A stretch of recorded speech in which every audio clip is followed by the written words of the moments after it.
Let the chaos reign. Chaos Reign presents Lied to Women, Chaos Theory, Episode 2. This was broadcast March the 28th, 2021. Enjoy.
The views expressed on Talk Real Solutions, hosted by Tyrone Thompson at talkrealsolutions.com, are the views of Tyrone Thompson and do not reflect the views of talkrealsolutions.com, YouTube, or etc.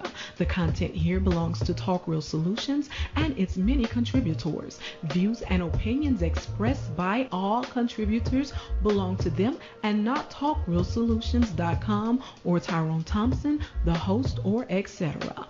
All data and information provided on the site is for informational purposes only. Talk Real Solutions makes no representations as to accuracy, completeness, correctness, suitability, or validity of any information on this site and will not be liable for any errors, omissions, or delays in this information or any losses, injuries, or damages arising from its display or use. All information is provided on an as-is basis.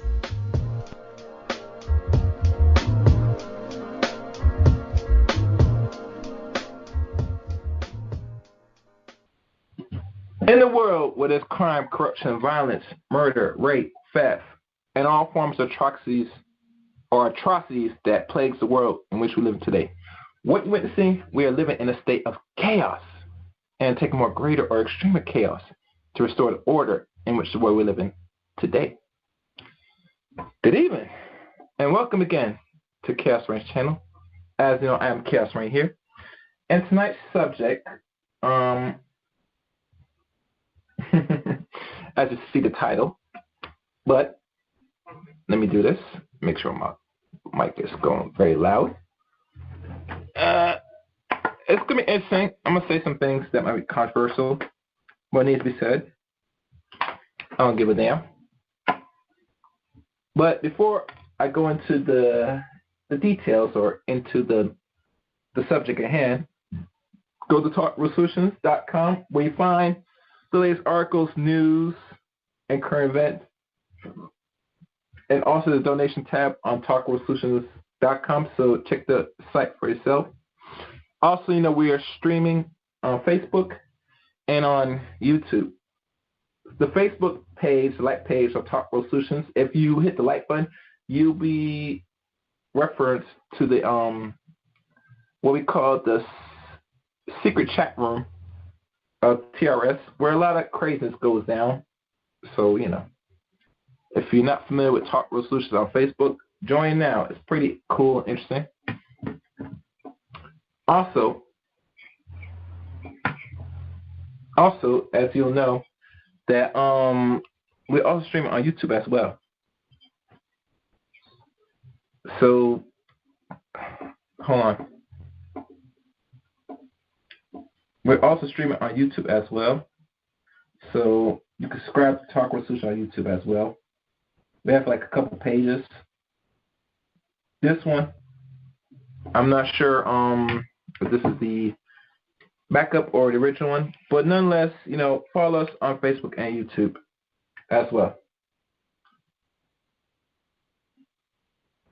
And let me make sure my audio doesn't echo. All right, that's good. All right, so it looks like everything's good. So let's go into this.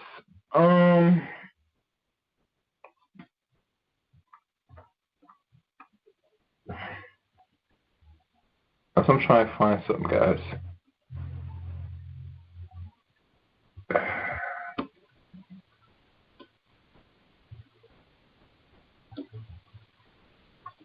Matter of fact, let me type in this guy. Okay. Oh, this guy got exposed here too. Interesting.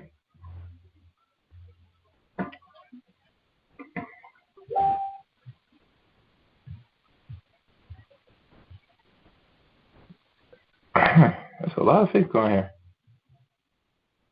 Anyway, tonight's subject, Chaos Reign presents the lies or the lie or lie to women. Or I should say the lies that's told to women. But I'll keep it as short. Lie to women. What I mean by lie to women, and this is episode 2, Chaos Theory, episode 2. And if you're not familiar with the Chaos Theory, it's a new short little episode of series. I will probably talk about, a bunch of things. The very first one I've done on Chaos Reign channel in regards to lies. Well, it's not the lies, but really truly the Chaos Theory episodes, and I'll give you the first one since y'all not familiar because it's only on my channel. So if you're not subscribed to Chaos Reign, don't be hesitant. Subscribe today. The first one was cyberbullying. That was the very first Chaos Theory of episode, and that was the first episode. This right here is the second episode, which I like to call Lie to Women.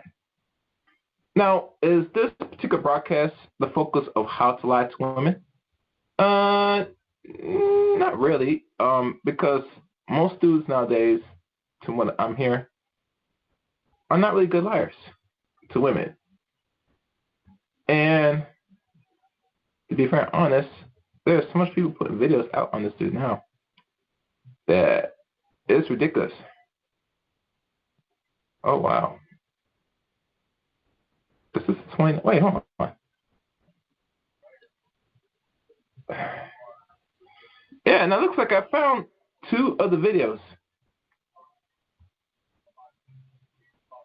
They said that he took this video down. This video doesn't look like it was taken down.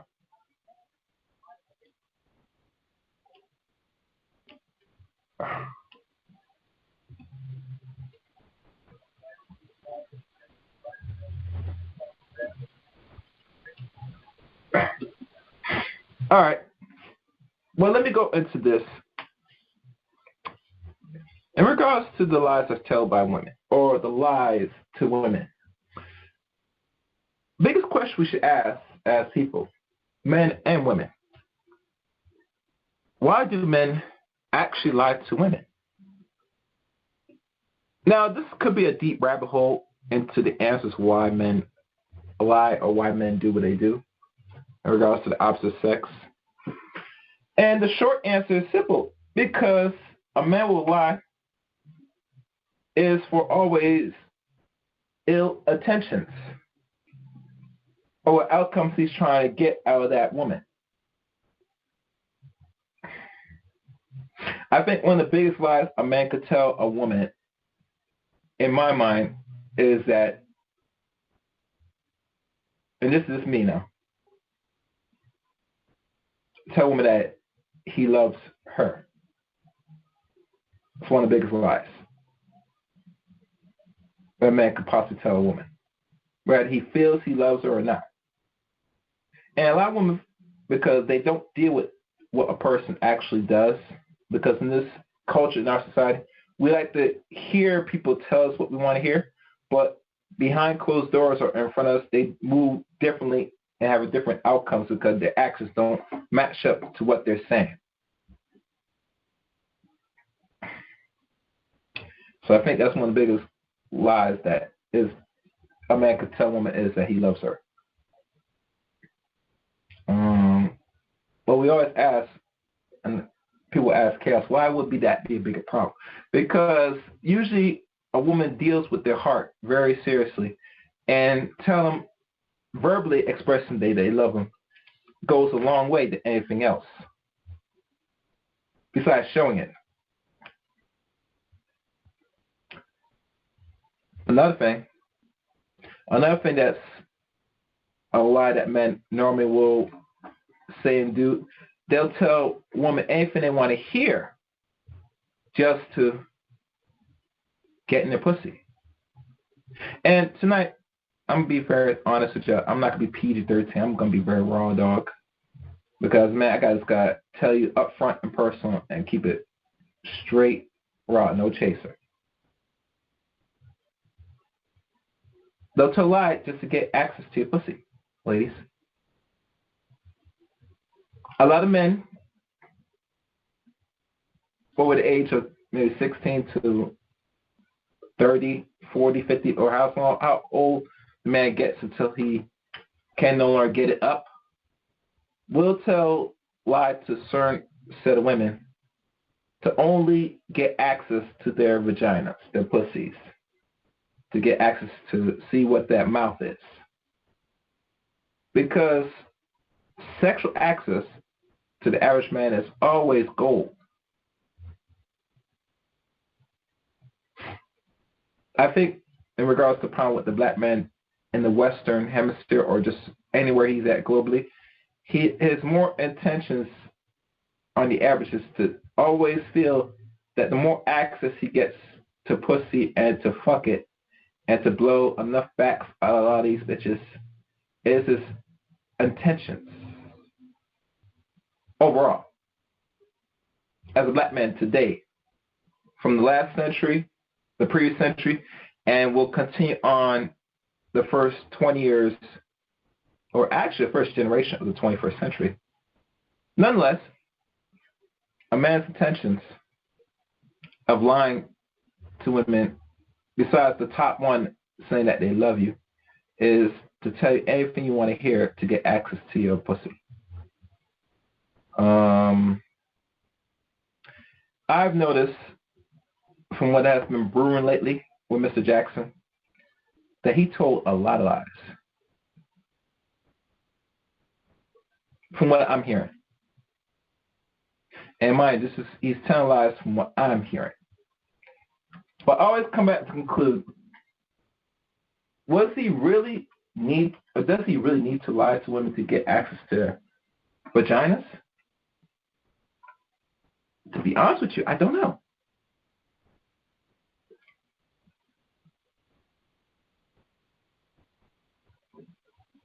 And to be fair and honest, he don't have to even lie to get access to the average woman's pussy. If we want to keep 100. He could have kept it real with a lot of women that he's interacting with and still get the draws.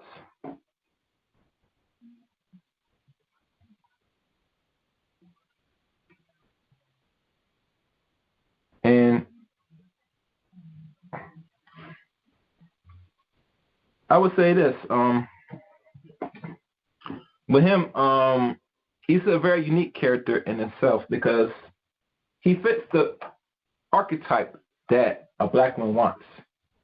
He is tall, roughly over 6 feet.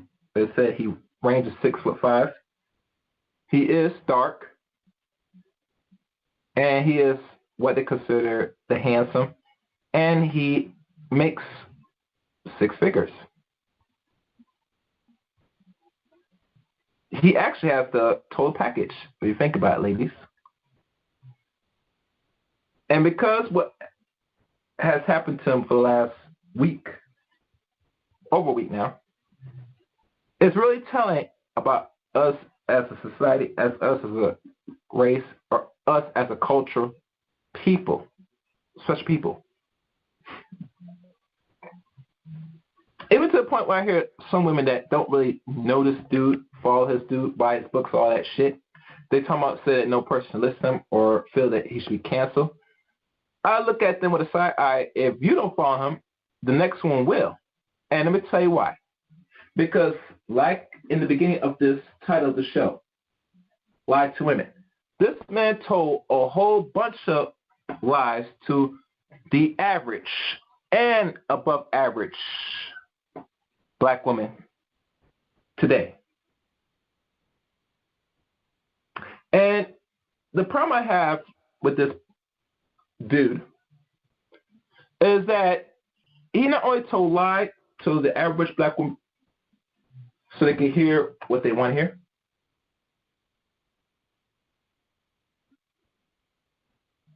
but he told it so well that these same women that were in relationships with black men, that he has caused a rift between black relationships.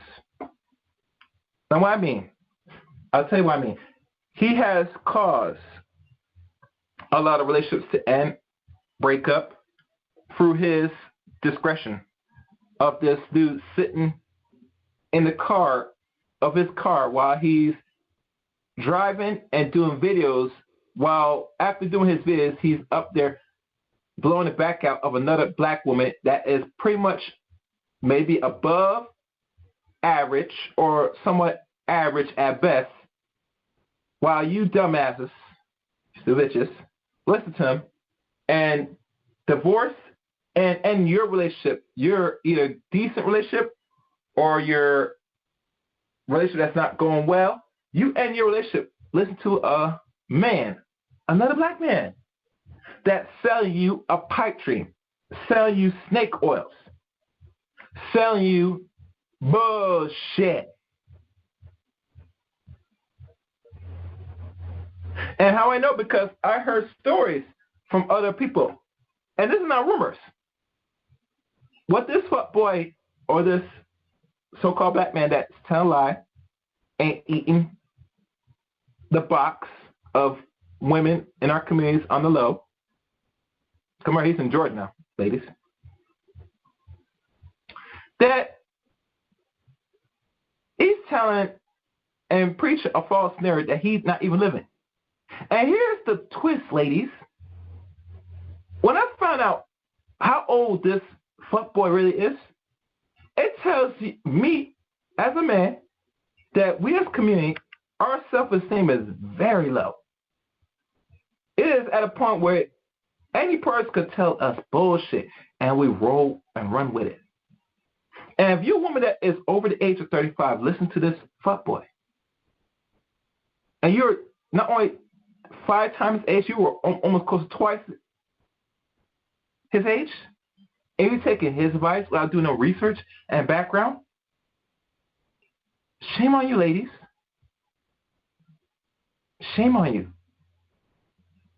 I lose a lot of respect for you. I surely do. And the fact that I lost a lot of respect to the average woman today because of this, to be fair, honest, as a man, I couldn't take a lot of black women seriously moving forward. Now, if there's some that's doing good and probably could be respected, and that respect the men in this community, possibly, I would say no doubt. But because this man grew a very big following, some following that ranges in the millions on IG, Facebook, probably the same. On YouTube, last time I checked, if I go back and check, this man, right now his subscriber count from last week was 169, maybe 175, and it dropped 40K subscribers within a week. Now, I'm not sure what was his audience on IG. I could imagine if I typed up right now. And let me type it up.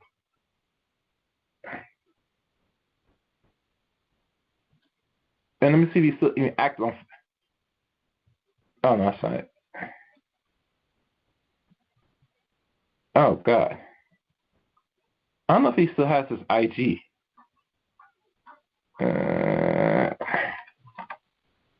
Yeah, let me find his IG, guys.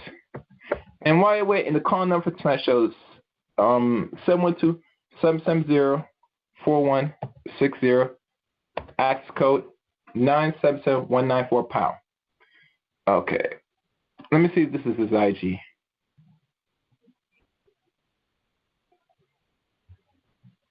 Oh, God. I think Derek Jackson. Oh, yeah. It's no longer popping up. Let me see if I can find it. It should be able to find it. Okay. His, yeah.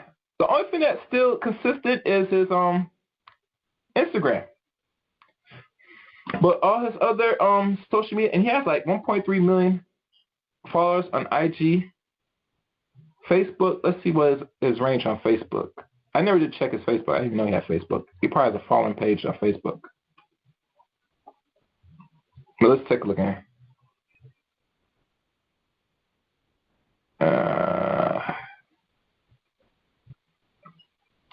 I don't see it. It doesn't really matter.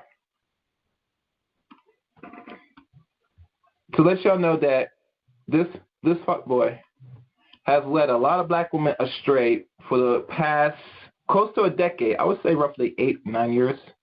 I'm not sure when he started doing videos on his car and start preaching a false narrative.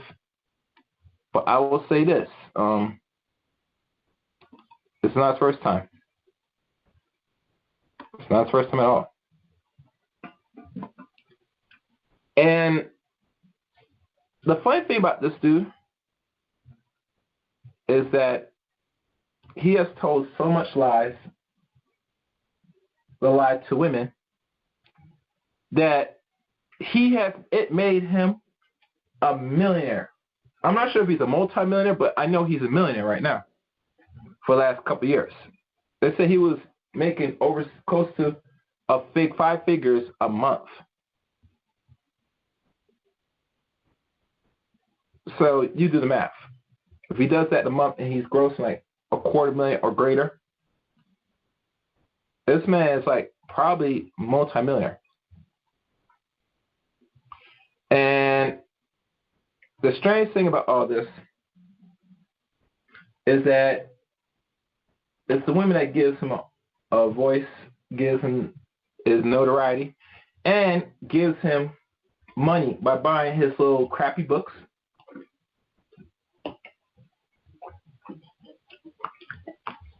Some books that really can't learn shit besides the cover of it, from what I'm hearing. And let's be honest. Which black woman today is reading a book by a man? That's telling what you want to hear. The only books I could call off in the back of my head that women really read off are books from Steve Harvey, Think Like a Man, the 9-day rule, that's bullshit. And I'm thinking, no, that's not gonna cut it, player. I mean, if you had to wait 9 days to give a man pussy, you already taken his money and his little resource after 9 days and might not decide. And that to me is wasting a man's time, ladies. That's why when people hear that, and one time I thought that would make sense, but as time progressed, I'm thinking, nah, that's not gonna fly.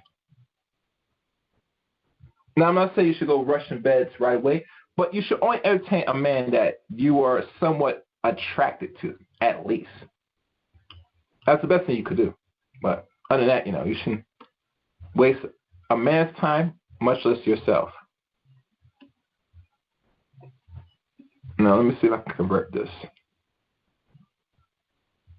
Okay.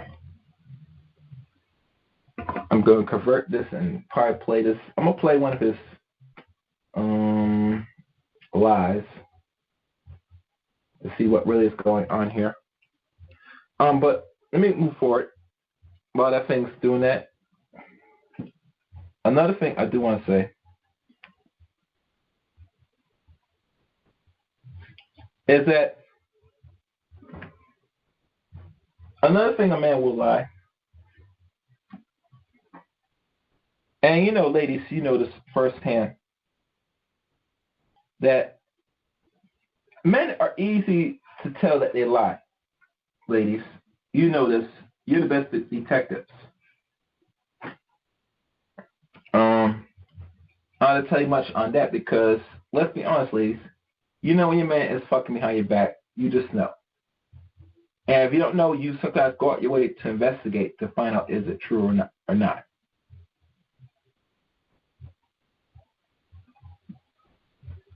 And the problem with why a lot of men don't take a lot of women seriously, especially average black women seriously, is because if a man already has a history and he knows that he's cheated with you more than once, and you stay and take him, there's nothing you can really say about you accept certain things. Because the she was a giver or a thing that you will not accept. They, like any adult or intelligent adult, if we're intelligent beings, and you women say that you are so-called educated, which that's another story, then the most logical thing you could do as a human being is walk away. That's the most best statement a woman could do in regards in front of a man, to know how much you really won't tolerate certain things. But we all know most women don't walk away just like that. There's always what I'm hearing from the average chick or bitch.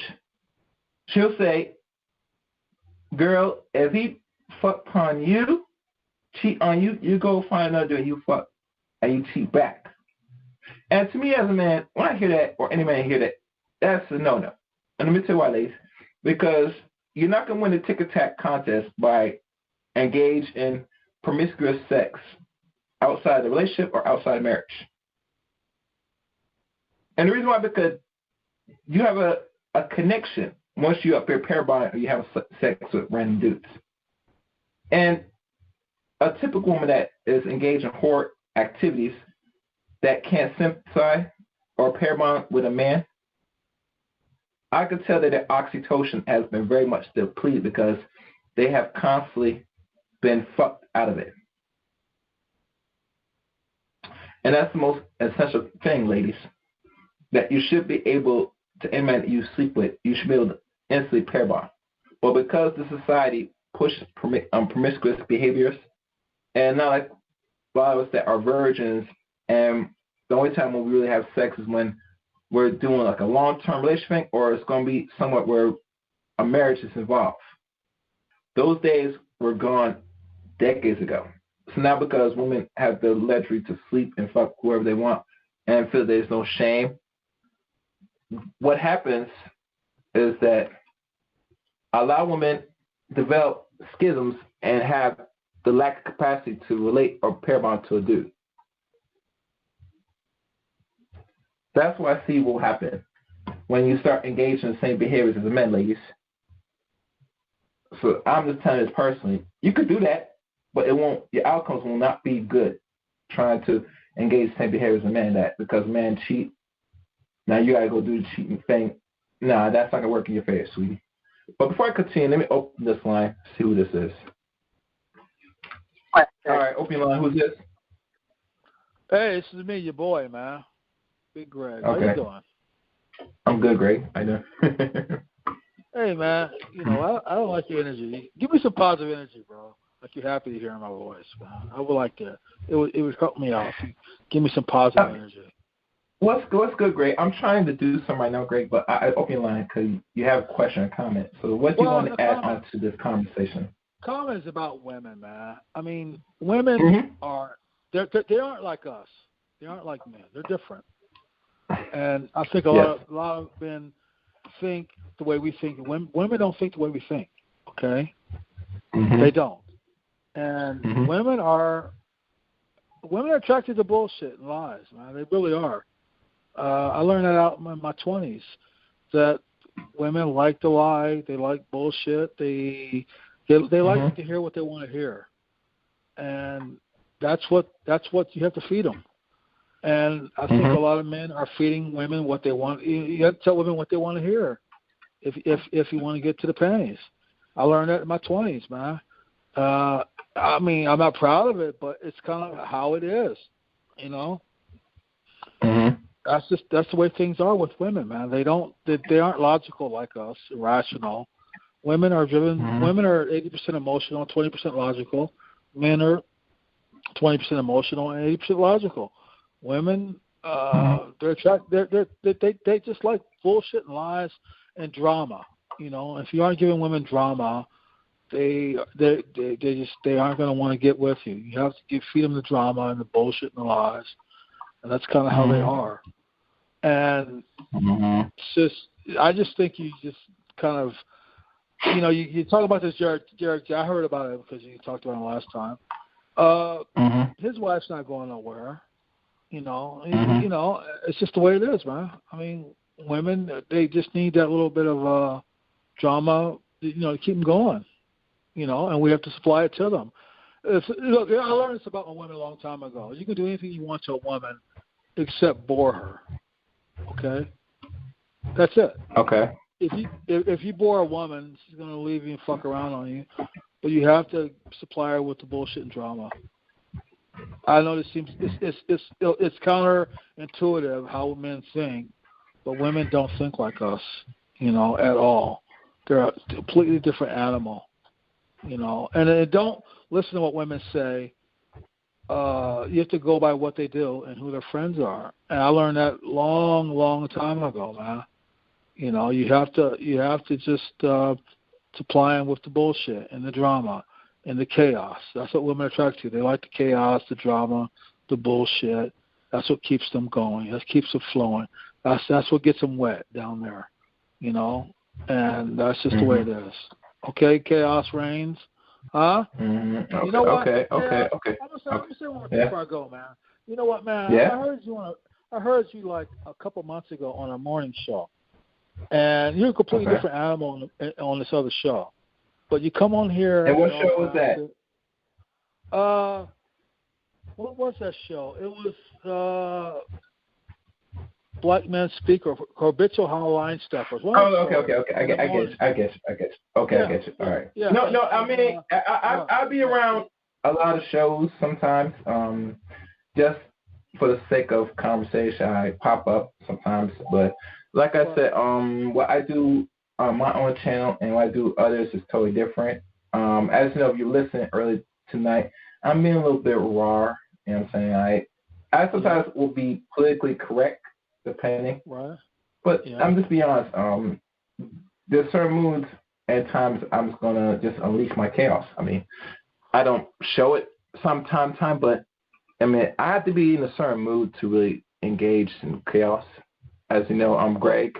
No, that's my name, but you know, Chaos, it is what it is. Look, Chaos, I heard you in the morning show, and you were sounding raw than me. You know, I can get raw, but you were really raw, even more so than me. And I was surprised. I heard the voice, and it sounded like, I know this voice. And your name was Chaos Reigns, and you were talking mad S-H-I-T. And then you come on this show and you're all passive, like a fucking wet rag, like a soft, moist rag. But on this show, you were throwing red meat out everywhere. You were like me. I'm like, damn, this brother was like me, but you were even harder than me. But then you on this show and you're all passive. Oh, well, thank you. I think that was that hard. Maybe maybe I should go harder at times, but like I said, only when I have the right mood, I might, depending on the situation. But like I said, Greg, the way how I go about on other streams, which that's what it is. That's sometimes I will, it's that might be how I feel.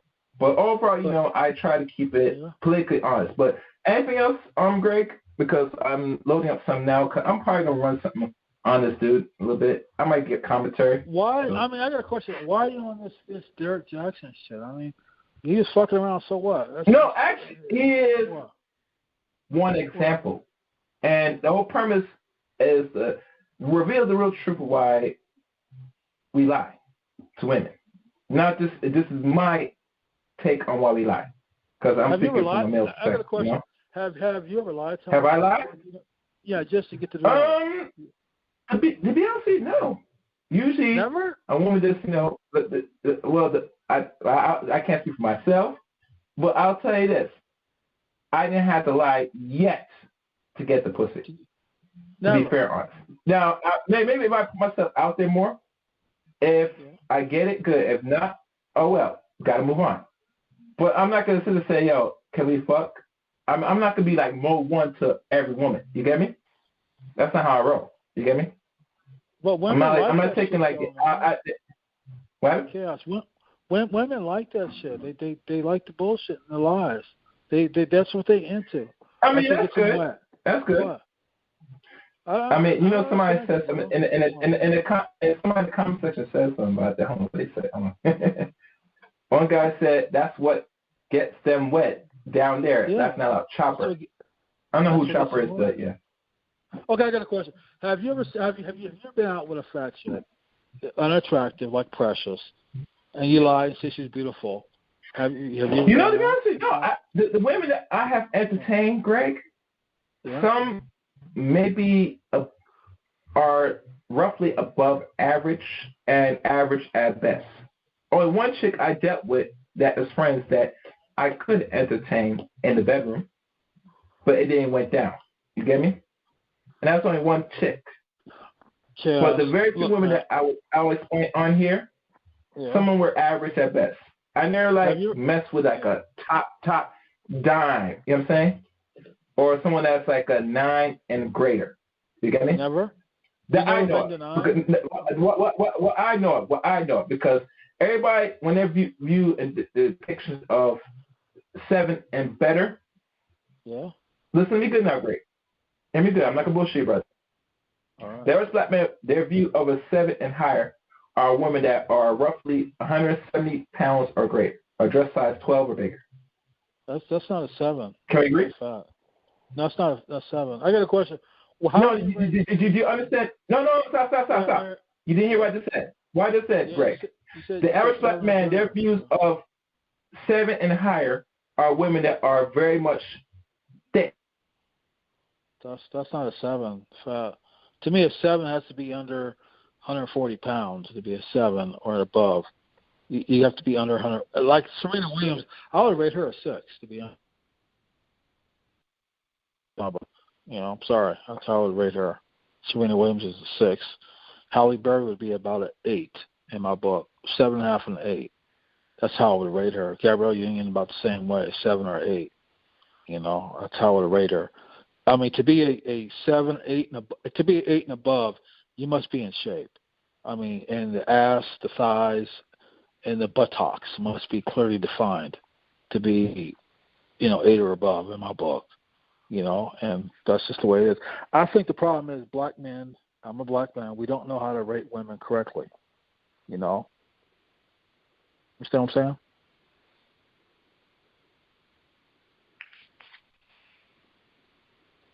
This nigga's up or what? Good. pay phone. So I think one of the problems we have is that we black men do not know how to properly rate women. White boys know how to rate women. Asian men know how to rate women, but we don't know how to rate women. Because I remember my boy, it was about 3 years ago. He told me he met some woman. She's fine. All this blah blah. He wanted me to meet her, and he said, "Man, she's bad. She's bad." I saw her. This bitch was overweight. She's fat. She had big titties. She was pretty, on the face. She was cute, Queen Latifah look, light skin, nice titties, nice booty, but she was fat. She probably weighed 180 pounds, and he swore her down as a dime. I'm like, nigga, this girl ain't a dime. She was all right. I would have hit it, but she wasn't a dime. She wasn't even a 7. She was probably a 6.5, 5. She was overweight. All right, can you hear me? I'm back. No, my thing shut off. Okay. Well, okay. The problem we have is that we black men do not know how to properly rate women. Okay. I had a friend. It was about 3 years ago. He met a woman. He said, "Man, she bad. He wanted me to meet her, and I was at the club, like a little sports bar. She showed up. She was overweight. She probably weighed about 170. Her face was nice. She had nice titties. Her ass was okay. It wasn't all that. And he thought she was bad. I'm like, this girl was a 6.5. She was fat, overweight, nice titties. She had nice booty. I think we don't know how to rate women correctly. I always say the white men know how to rate women. They do, because when they get up sister, 9 times out of 10, that chick's in shape. And she's pretty. I just noticed that when white boys with a sister, she's pretty. And the sister that they entertain is sometimes they might be from foreign black, from the Caribbean or from Africa. What I'm discovering now, most women that are skinny, especially if you notice, they're not really from here. If they are from here, they're like a first generation foreign black person. Because when I hear discussions of black women that said they're in interracial relationships, when you hear their backgrounds and they tell you a little more about themselves, their parents are not from here. They're not even ADOS. So the notion of the ADOS man that likes big women, because he is acculturated to this society. Yeah. Let's keep it real. And I'm going to tell you a secret, Greg, because you're older than me. I don't know if you're 60 yet, if you turn 60 this year. No, I'm not 60. Have you? Still my 50s. No, not yet. Is it going to be this year or next year? Because you're born early 1960s, right? A couple of years. I'm still in my 50s, yeah. Come on, man. Secret, Great. Man. What? How old are you then, man? You go first. What do you mean we'll go first? I'm in my 30s, bro. Okay. Late 30s. Okay. Younger. Okay. Yeah. So like I said, if you're about to push 60 coming in a decade, and if you're born in 1960 or 61, you'll be hitting that 60-year mark. It's not a bad thing or any negative thing. No, it's not. I wasn't born in 60, 61, a little bit later. Go ahead with your story. All right. See, that's what I'll say. But anyway, I'll say this. Yeah. I'll say this. When you were an adult back in the 80s, like teens or 20s in the 80s, you know what women looked like back then, before the 90s hit. A lot of women, on average, were not over 150 pounds. We can go back to the 70s, bro. Let's go back to the 70s. I mean, it doesn't matter how far back. We're talking about just when the weight start to fluctuate, back as the 90s start to come in. I would say roughly mid-90s. That's when women start to gain and get bigger. You get me? Sir. Yes, sir. And the reason why, and I'm telling you the secret why that is, Greg, is because of tampering of the food, genetic modifying the food, steroids of the meat, and now they push more processed foods, i.e. high corn fructose. The sugars, the additives, all that stuff, those will put weight on you, brother. You get me? Yes, and a lot of women, whether they're aware of it or not, have not adjusted during the times, Greg. So what happens, they let their emotions take to them, where what they've gone through, trauma in their life or whatever. But now when they start eating this food and not being mindful of what they're really eating, that they start to put on massive weight. So when we look at a dress size 14 or 15 or 16 5 years ago, I guarantee that as they do a data now on what's the average dress size of a typical American woman, besides our women, it's probably pushing out 20, a dress size 20. Wow. Because if a dress size 16 is the average, 5 years ago, back in 2016, that tells me it keeps going up, right? Yes, it went from 12 to 14 the last decade to now an extra 2 or 3 or 4 more dress size. What do you think now is the present state of women today? It's pretty big, right? Yeah, they're fat. I don't like it. Okay. And the reason why you don't like it because you're not accustomed to seeing women big when you're growing up. Even when you're an adult, you dealt with women that are mostly dropped. Their weight on the average is like 130 and less for 5'5" or 5'4". Yeah, now, a lot of black women. Let me tell you something why a lot of black women don't like to hear about the BMI or say they don't want to be a certain weight at that certain height. Because what they're thinking is they're thinking that they're going to be like a stick. They're going to think they're going to be like a stick. They're going to be as skinny as white women, etc. And I'll have to say, I kindly will have to say not really, because when you drop a certain weight, wherever the fat is in your body that is unnecessary will shed itself once you reach a certain weight on your average height. You get me? Right. Anything that is no longer there, that tells you that should not be there. Correct? Yeah. Once you drop the weight. So wherever you are on your roughly average weight or just slightly above average, that's what you're supposed to look like. Do you get me? People in Africa, the reason why they'll take more present of bigger people in certain parts of Africa is because a person that is heavier is a sign of wealth because they got money to buy the food to fatten themselves up. That's how the Africans think. The skinnier you are, the more deprived you are. Do you get me?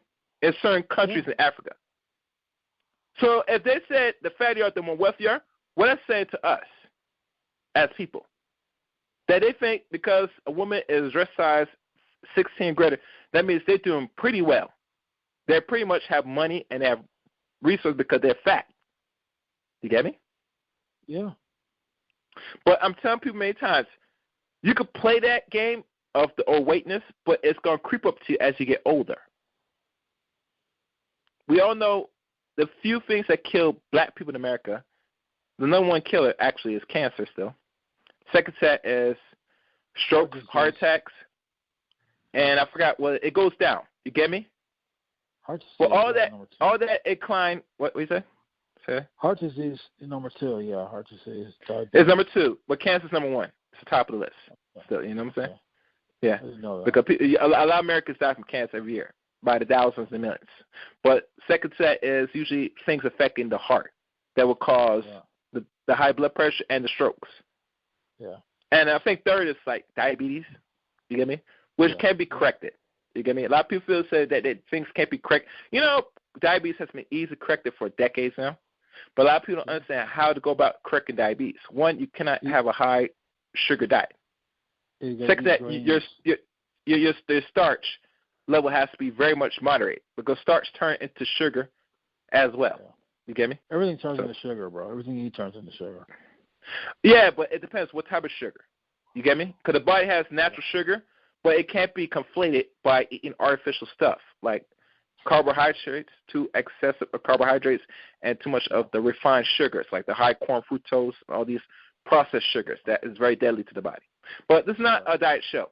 The point is this, that the correlation between weight of women and the lack of who is marrying them is correlation. Let's be honest, Greg. I'll tell most women this. Okay, you can go to another community if you want. That's fine. Right. But the demand is much more strenuous because the average Western man, non-black man, expects more of his woman to be very much fit. You're not going to see a lot of them that's doing pretty decent with bust-down chicks unless they're trail park trash of their own group of people. You get me? Yeah. That's how it goes. So when I was in Germany, I was over there, and you rarely saw fat women over there in Germany.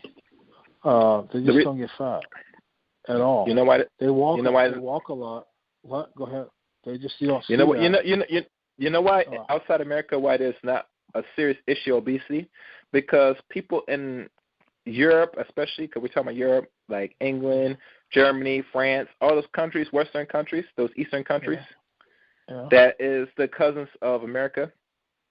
America and other Europe nations are cousins, brothers, sisters, that they do not subscribe to chemicalizing the food for their population of people. They don't deal with processed food. They don't deal with artificial stuff.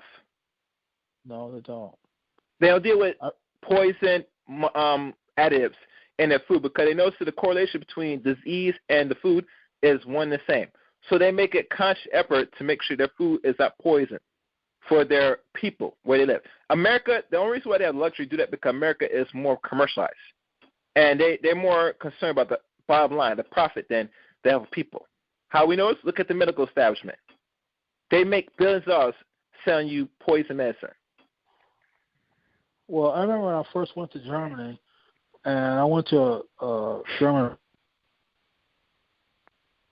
chicken, and it was tiny. Mm-hmm. Chicken. And it was like miniature. The chickens are smaller over there because they don't give them the growth hormone, which is what's happening. I think what's happening is that they put growth hormones in the chickens and the beef and all the other shit, the pork, and that it's for the people to get bigger. I've noticed the girls and the boys, even elementary, are bigger now because the growth hormone, we're eating it and it's causing people to get bigger. But the problem with obesity with black women, because I saw a fuck with black women, is that I think we need to quit fucking them, man. We need to leave these whales alone. I think black men I think black men, that's going to be hard to do because, we like to have sex. But I need to start leaving these large, obese women alone, quit blowing up their heads, telling them you need to start denying these large women the dick, the D. We have to quit banging these chicks, quit dating them, quit marrying them, just quit fucking them, man, and start having standards. Because, other boys, when they're dating a black woman, in shape, because that white man's putting a woman. And black women that date white men are usually in shape, her skin's clear, she works on her attitude, and we need to start demanding the same thing as black men. We need to start demanding in-shape women under 140 pounds. We need to start demanding better attitudes. Just like the white man's doing. I think the problem is us black men are a big thing. We need to stop being the garbage collectors of the world of women. We need to stop that. We need to stop dating these whales, stop banging them, stop having kids with them. Just leave them the fuck alone. If you got to rub one out, do it. But I travel the world, man, and these women are huge over here. They're just, and I don't mess with fat women, man. I refuse to fuck around with them. I refuse to bang them. I refuse to date them. I don't fuck with them, man. And I think black men need to start doing that shit too. Leave these whales alone, because what's happening, I think, is that I'm just talking about black women. That's all I fuck with. Is that sisters are just getting fat. They're all getting fat, right? And I think sisters have a strategy. I think it's just great. I think it's just. I'll be brief, man. I'll be done. I think. I think the thing if we all get fat, if we all eat and get fat, then black men, we have to. That's all we're gonna have is fat women. We have to accept them for being fat. I think that's the strategy of these women. And quit getting weak in need, man. I hate when you do this, Chaos, when you get weak on me, man. When you get weak. I hate that shit. No, I gotta play this because this is like lengthy. The next audio clip I'm gonna play is like roughly 20 minutes, so I want to get through this as much as possible while the time I'm still on the show. So like I said, just sit back, raise your hand, and we'll continue on the dialogue. But I agree with you, Greg. The black man could do at this time is to stop giving two things, the dick and attention. That will work, but it takes a massive front for a majority of the black male pops to do that for women to get it. All right, Greg? All right, cool. Cool. All right, so let me run this, Mr. Jackson, in this apology piece. Listen in.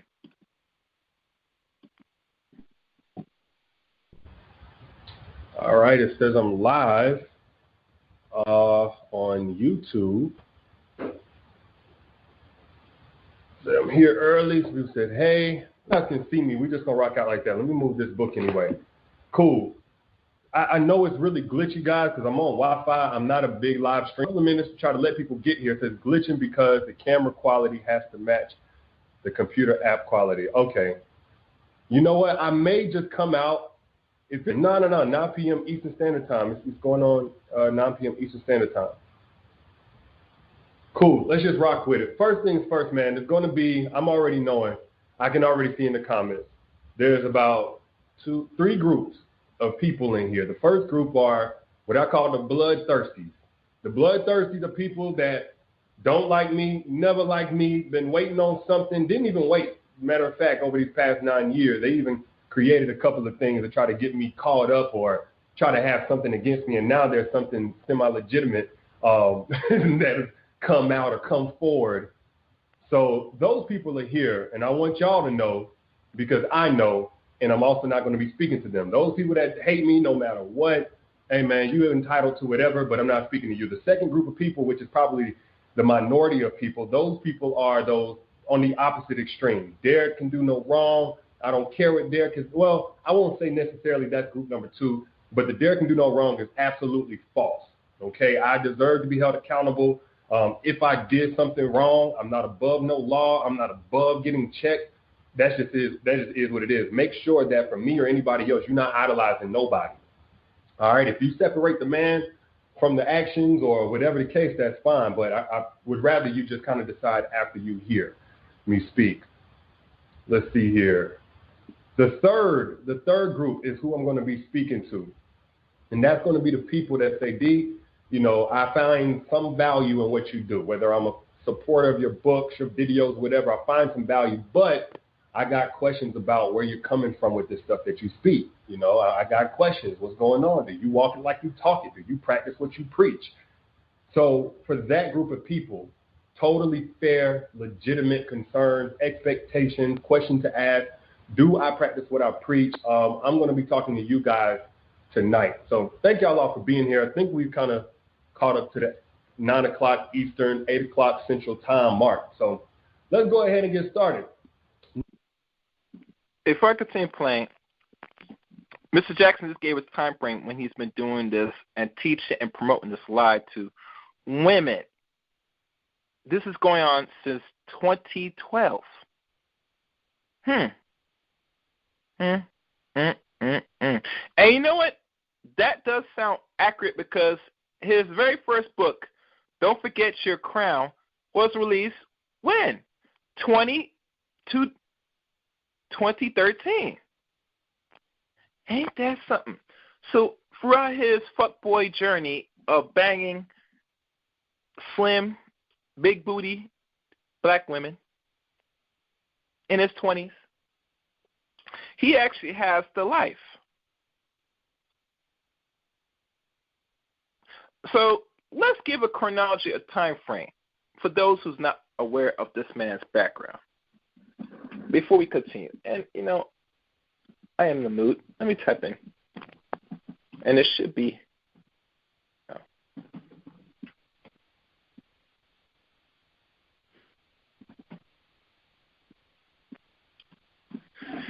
Okay.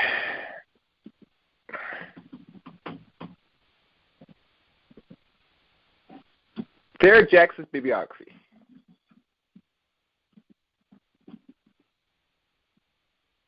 All right, let's look.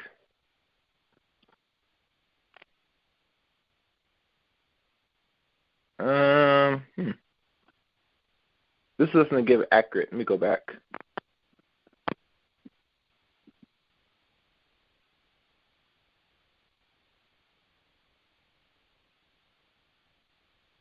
He is from Alabama, found his purpose and accessibility to impact lives by relating to others through literature. So he writes. All right. At the youngest of 5 in a single-parent household. So he was raised by a single mother. Makes sense?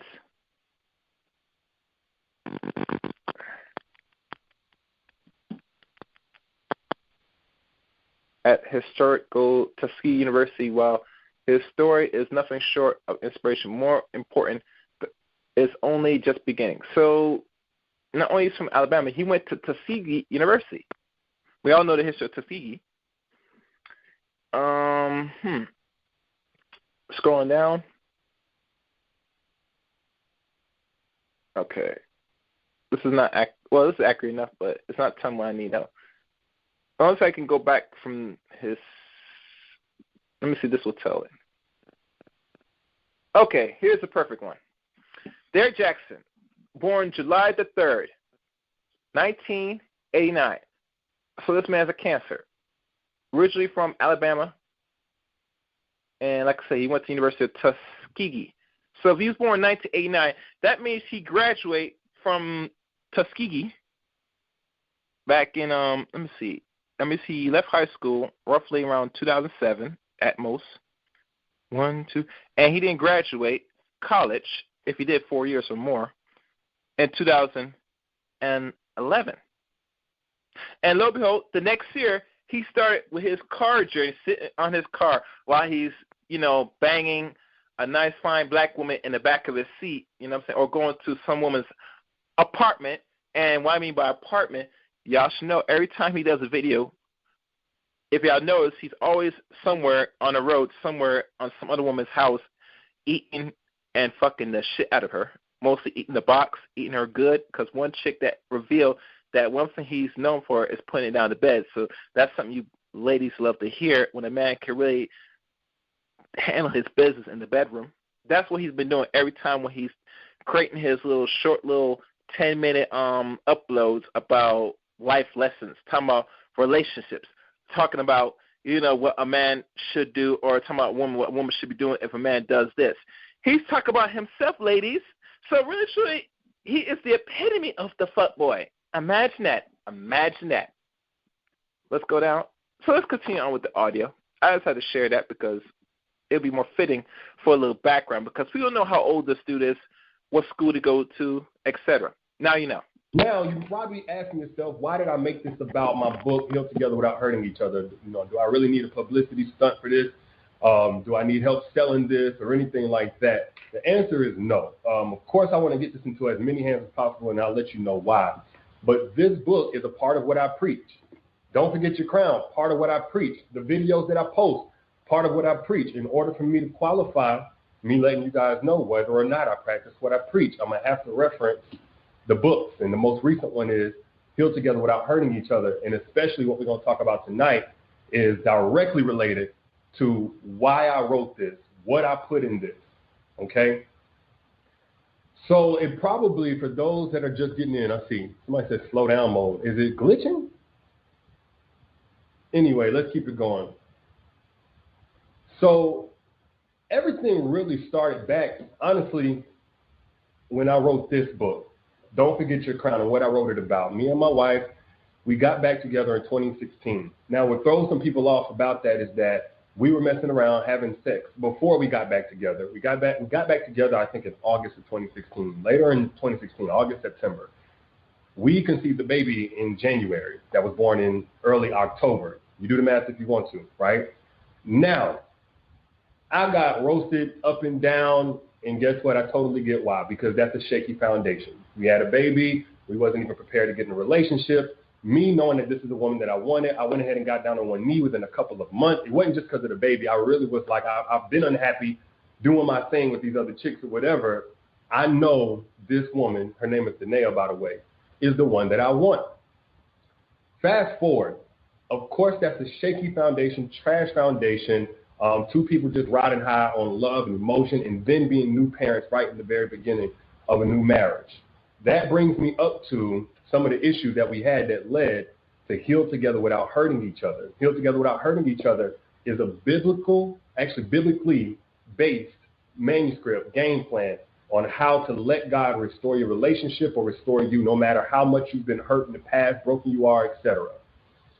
Okay?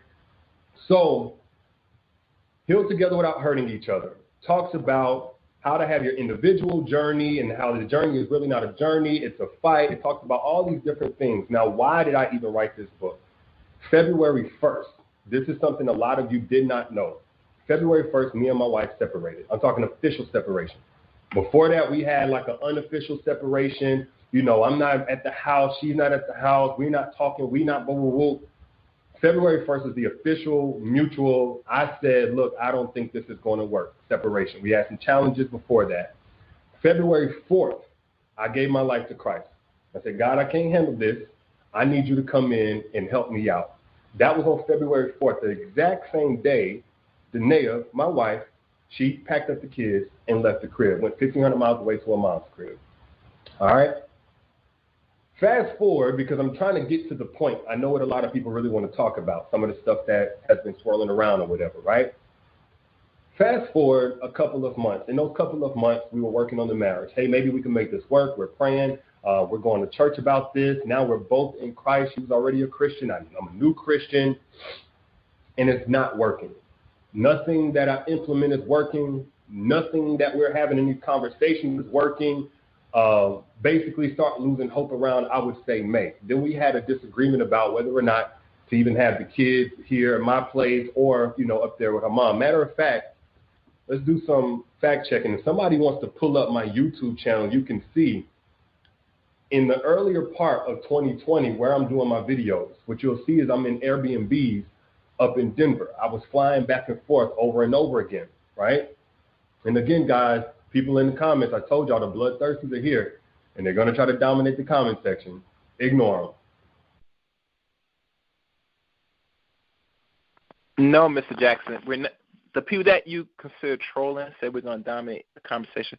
No, they're saying that you're full of shit and you're telling a lie, brother. You didn't book a flight to Airbnb just for, business inquirers. You're there to, solicit another fine sister, which you want to caress, squeeze up her booty, squeeze up her breasts, and suck the but Jesus out her pussy while giving her the dick. That's what you're doing. While you're up here telling women, don't forget your crown, you up here giving the crown in them and say, who is your daddy? Who is the king? And I know ladies now saying, oh, yes, Mr. Jackson, you are the king. Blow me hard. Blow my back out. Yes, that's what he was doing, ladies. So when a man talk about, he said he's traveling to Airbnb and handles business because him and his wife are having little issues, he's good.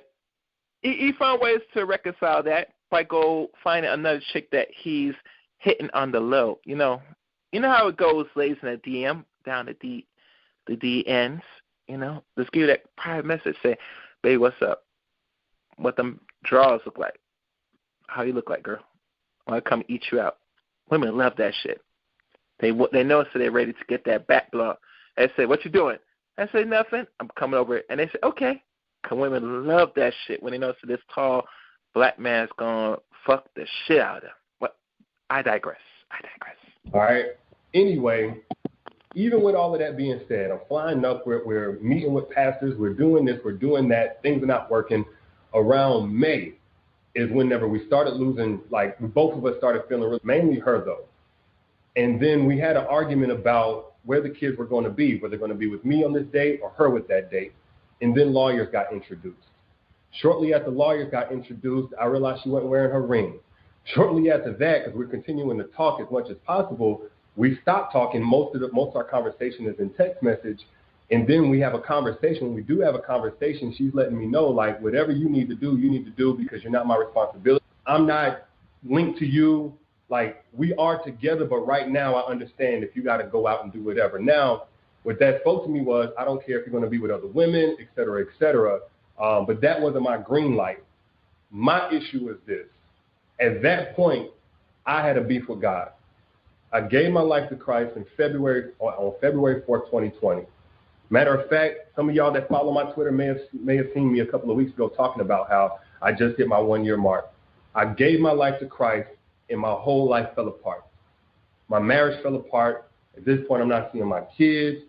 I'm helping people best I can, but that's not giving me fulfillment. I got money. I got this, that, and the other. And I really honestly just went to a place of effort. Just screw it. I don't care no more. I don't care about being a good man because look where it's got me. I don't care about serving God because look where it's got me, right? That was in May. I would say June, conversation is slowing down. She's waiting for a lawyer to get back to her. And what I'm getting to is the point where I hit rock bottom, because I did hit a rock bottom, and where God pulled us from, and then this is how all of this came to be. June, we talking about my birthday. She basically lets me know there's no plan for her to be around on my birthday, okay? Now I'm in screw it mode, F it mode. I'm hitting up old chicks. I really don't care at this point. I don't care about my reputation. I don't care about the business. I don't care about any of that. One of those people was a girl named Candace. She's from Florida, Orlando, Florida. Girl I'd have known, at least been acquainted with for a couple of years, right? Last time I think I seen her was back in 2016 before me and my wife got together. I hit Candace up. I'm going to come down to Miami. We're going to kick it. I'm going to get a yacht, blah, blah, blah. Now, here's the thing. And we're going to do a Q&A right after this. Here's the thing. So me and Candace have had a sexual relationship without actually having sex all of these years, right? So we go hang out. We're on the yacht. We're doing our thing. Friends are there. We come back to my Airbnb. Everybody's having a kickback. She leaves. Everybody leaves. My boys leave. She leaves, everything. She comes back the next day because we're going to go out to eat. And for some reason, she needed to use my charger first thing in the morning. I didn't really find that odd. I didn't think nothing about it. What I didn't know was Candace was taking pictures of my feet.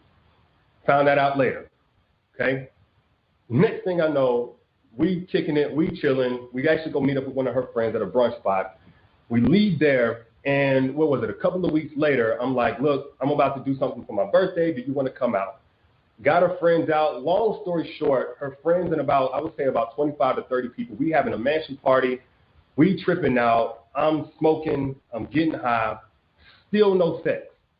But she wants to use the bathroom. She wants to go and use my charger whenever we did the house tour with a couple of people. She wants to stop and do this, stop and do that.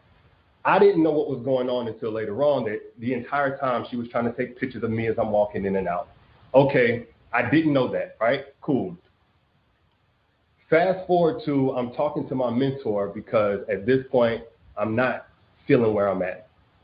I'm breaking down. I don't want to do anything productive. If you look at my videos from, If you look at my videos from June, about June 10th to September 10th, you'll see me post about 2 to 3 times.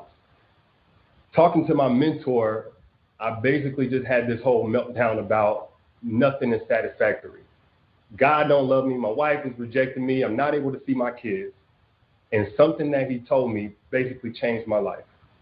And he said, D, the reason why you're not happy, the reason why nothing is lining up the way that you want it, is because you verbally gave your life to Christ, but you didn't submit your life to Christ.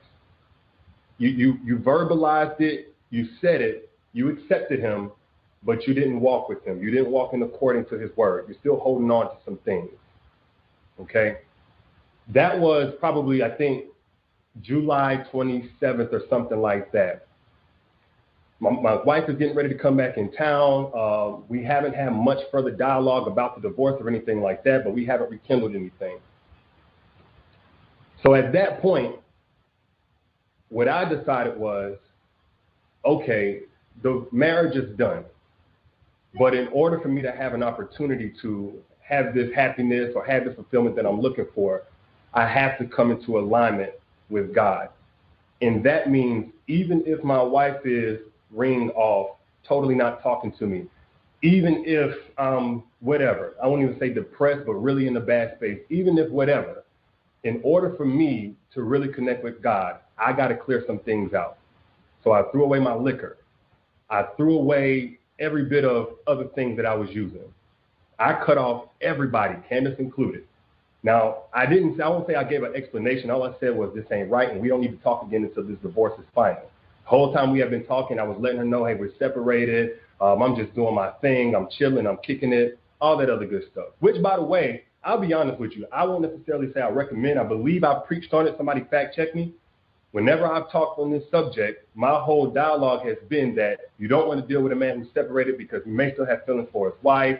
He may be lying to you. In my case, I definitely have feelings for my wife, but I thought we were over and I wasn't lying. So am I practicing what I preach? I guess so. So anyway, I sent her that text message. No, you wasn't, Mr. Jackson. You're not practicing what you preach. You're actually doing the opposite.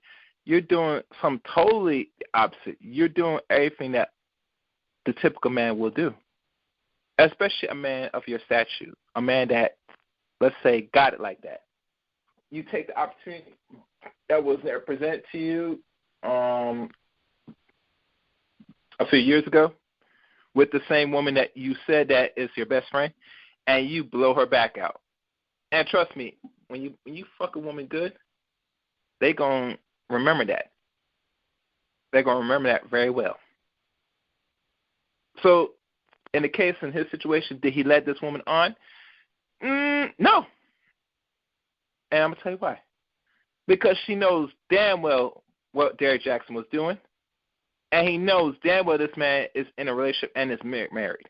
And I'm going to say this to a lot of women that said they never had no ideal. You know why you never had ideal, ladies? Because you never really looked into it. That's why.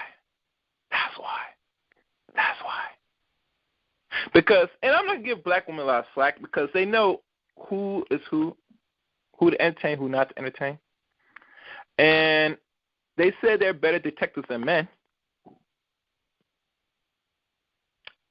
But like I said, if you look good as a black man and you're tall, dark, and handsome, and you're six figures, a lot of women, especially women that want to play side chicks to the mistress, they'll just neglect that and they'll just don't worry about it. You get me? They won't worry about that. They'll say, you know what? I'm going to give you this pussy one time and see where it goes. You get me?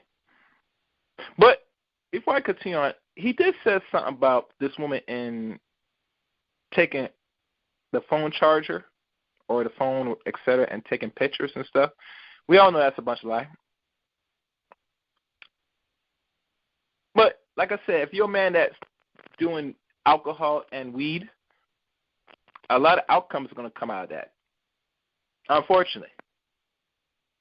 Now, I'm not sure if this dude is heavily promoting drugs or telling men that's concerned on a path that he should not engage in degenerate behavior like drinking, excessive drinking, and smoking.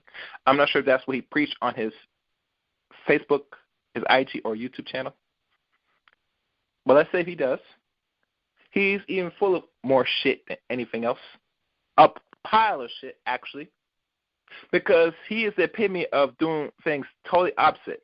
But like I said again, when it comes to women, all it takes is pandering, telling lie to women that they want to hear, and you're good in their book.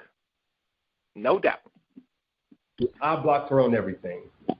In the past, what I would do is, and this is what caused a lot of issues even in my marriage, I would mostly cut somebody off. I would end communication, but I wouldn't cut it. I wouldn't completely obliterate. I wouldn't completely close every door to that part of my life. All right? It was only on that day, and don't get me wrong, this wasn't immediate. It was only on that day where I started seeing some light at the end of the tunnel. My anxiety is not nearly where it was. Me not wanting to do this, not caring to inspire anybody, not nearly where it was. Even in terms of me and Danae's communication, she still went forward. By the way, I wish I had printed this out because I believe you can actually search this. She filed for divorce. Some people may say, "Oh, Derrick, was the separation really real?" She filed for the divorce. The lawyers were in. Matter of fact, I'm gonna go to my email. Trey Saul was my lawyer. I don't know if you guys can see this. Let me see. Hold on. I don't know. It's not showing. Can you guys see the date? Okay, you can't see the date. I should have studied how to do this. I've seen some questions in there. I'm going to get to the questions right after. Appreciate you guys. I'm going to get to the questions right after. Anyway, at this point, she goes through and she files for divorce. And yes, this entire time, I'm sitting there breaking down. I'm sitting there, my marriage is trash. Even though I'm not posting regularly, I haven't completely stopped. So if you want to say like, Derrick, that's, you tripping for not coming forward and saying that your own marriage is in shambles or whatever. That's what I definitely did. But she filed for divorce. I believe it was officially filed on the 28th of August.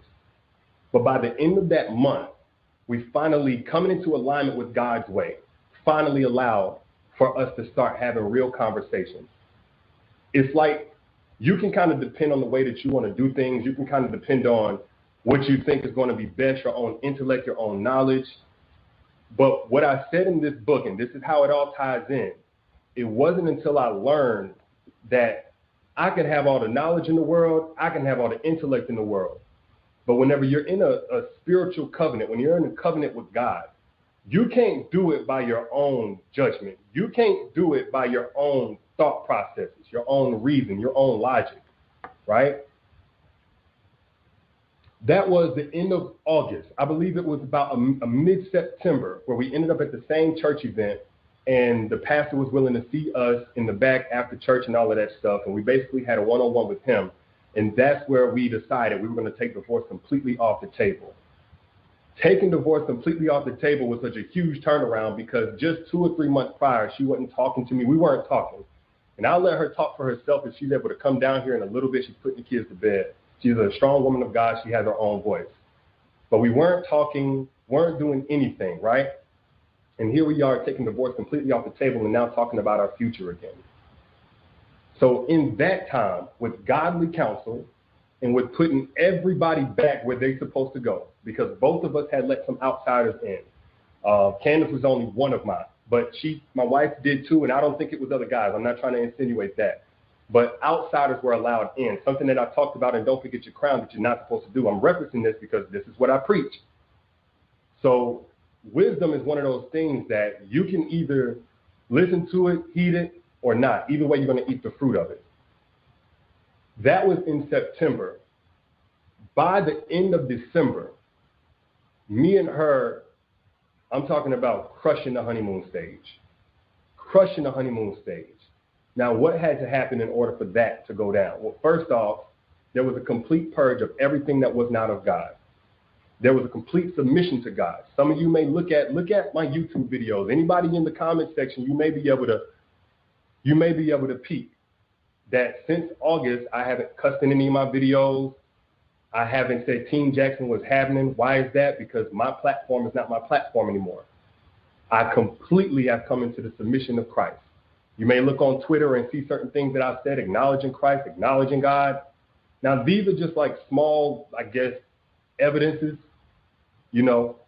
but since August, the beginning of August, I would say, not only my marital life, not only my internal peace, but even the impact that I'm having on people, not just in dating and relationships, but now in marriage, completely skyrocketed. So that's only a piece of my testimony. That is according to what I preached in my book. That is according to what I preached in my videos. I am absolutely cool with being held accountable. I have no problem with that whatsoever. Oh, the call number for tonight's show, just a reminder, is 712-770-4160. The access code is 977-194#. I repeat, 712-770-4160. The access code 977-194#. Tonight's subject, Chaos Reign presents Lie to Women, Chaos Theory, Episode 2. The theory of how you go into the madness of really why we lie to women. So far, because it's almost close to the end of his little confession or lack of confession. Have y'all noticed? I know a lot of other podcasters and content have mentioned this or may picked up on this. Have you ever noticed that Mr. Jackson, like most people when they are in infidelity or have cheated on their significant other, they always refer to that they blame the devil. They give their life to Christ, which is somewhat, I guess, okay. But what does Jesus Christ have to do of you stop fucking behind your wife's back? You say you commit the greatest covenant of all, to death do this part, for sickness or better, that you're going to be the only woman or the only pussy I will eat and fuck for the rest of my days, is telling. Now, I know a lot of black women say, why would you why would you get married, Mr. Jackson? You could have been single and still eating women out and blowing their back out. Why are you lying and doing this behind your wife's back? I'll tell you why. Because like the great or the Godfather himself, Mr. Samuel, said best, high-value men have side pieces. It's just a fact. And this man is, quote, unquote, actually a high-value man. Now, regardless, does he have people of other high values that he's useful for the group? I cannot say that because we're not into Derrick Jackson's life per se. But we all know that he fits the few requirements through the high-value piece of what is a high-value man. So, to his recognition, this guy was been slinging dick while he was with his wife or once girlfriend and wife and now possibly divorced wife. He's been doing this for a decade. So, but let me finish this up because I got another clip to play for y'all. And I have no problem saying what I did was wrong. But let me be very clear. In dealing with that girl, while I was actually separated, a couple of weeks before the divorce was filed, it wasn't wrong necessarily according to my old logic. Why was it wrong? It was wrong because I was in a covenant with God, and I only was making a contingent based on my wife. I was only making a contingent based on what she said, well, we're not dealing with each other, well, she's not meeting my needs. And in that, I think anybody is kind of setting themselves up to fail. Even if the divorce goes through, I had to get to a place where no matter what, I'm honoring my commitment to God first, my wife second, the marriage second. And that's with the marriage completely gone, her all but guaranteeing that she was out the door. So that is the gist of it. Like I said, guys, if you look in the comments, you're going to see the bloodthirsty. They really don't care. But the whole Derrick got caught cheating in his wife's bed is BS. Complete BS. I'll own up to anything that I did, and I deserve to be held accountable for anything that I did. If I was living a double life, it was trying to encourage people when I was discouraged. It was trying to help people build healthy relationships when my relationship was dismantled, disheveled. I absolutely did that. So at some point, I guess we'll get a fix for that. But let's go ahead and go to the comments. Okay. Now, he said he did not cheat on his wife while he was married. That is bullshit. And I'll go in further to those, and I want Mr. Jackson to explain this. Since the eyes are on him, why does your wife want to separate from you a year ago? Did anybody ask this so-called man, this fuckboy question? Why was you and your wife going for a divorce over a year now?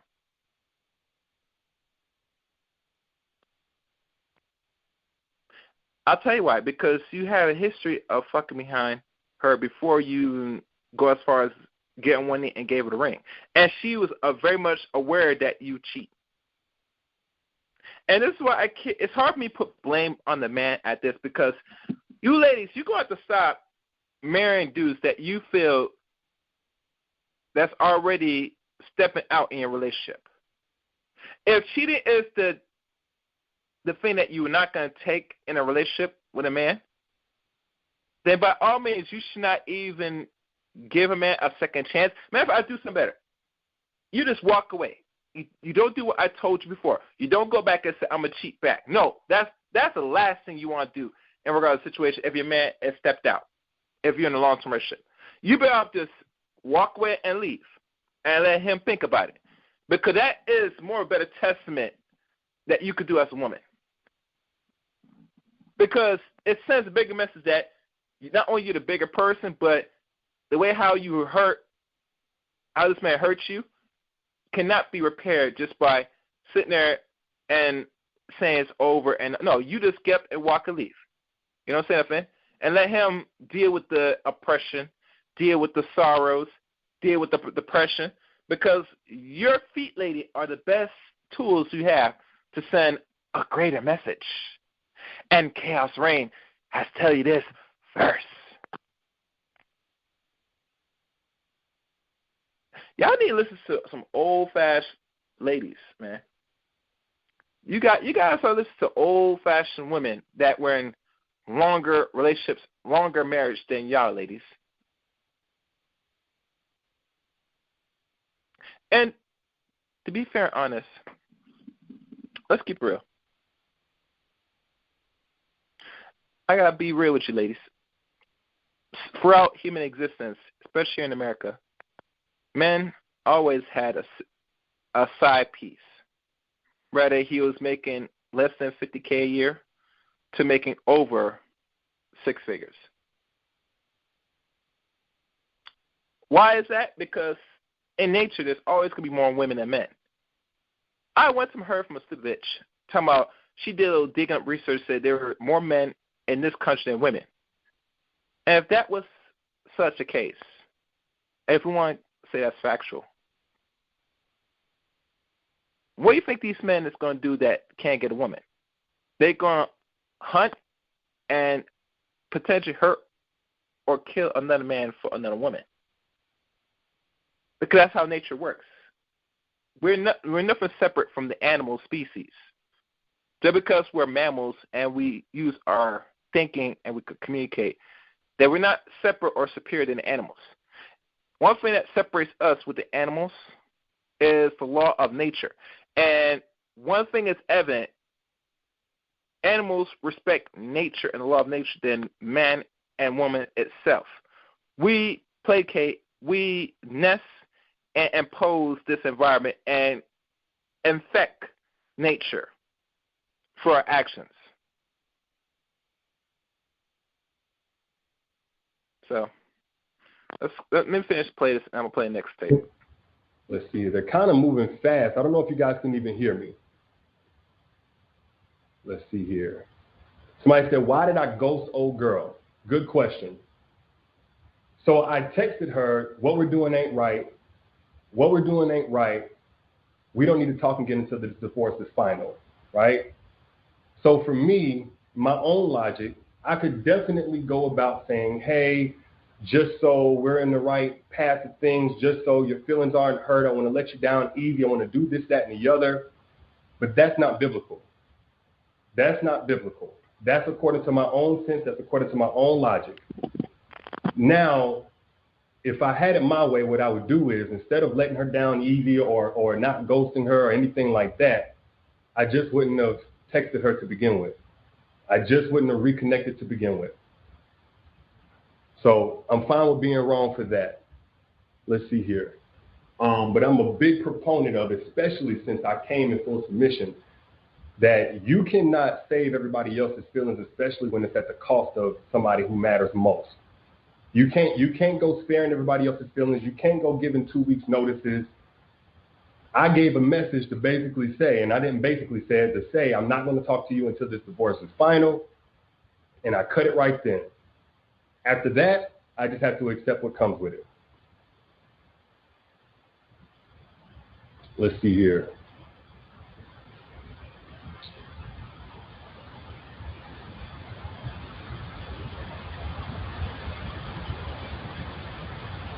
Say, why run to the next when you're not over the ex? I absolutely agree. And let me make something clear. What's up, babe? Want to come in? Oh, okay.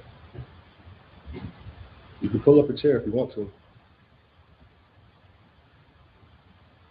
Let's see here. I see, I know the missus walking in the room, look at him, give him that dead stares. You better tell them bitches what they want to hear. I might stay or divorce your ass if this money dries up. And he said, yes, babe. He gives his wife that stare, yes, babe. Yes, ma'am. I'll make sure these bitches still pay me. Yes, yes.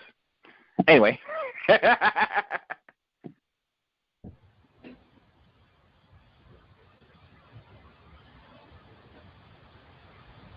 Somebody said, did I sleep with her? No, I did not sleep with her. I never slept with her. Our relationship was sexual in nature from day one. I've been acquainted with her 9 or 10 years or something like that. And it was like through Twitter. But I did not sleep with her. Why I did not sleep with her?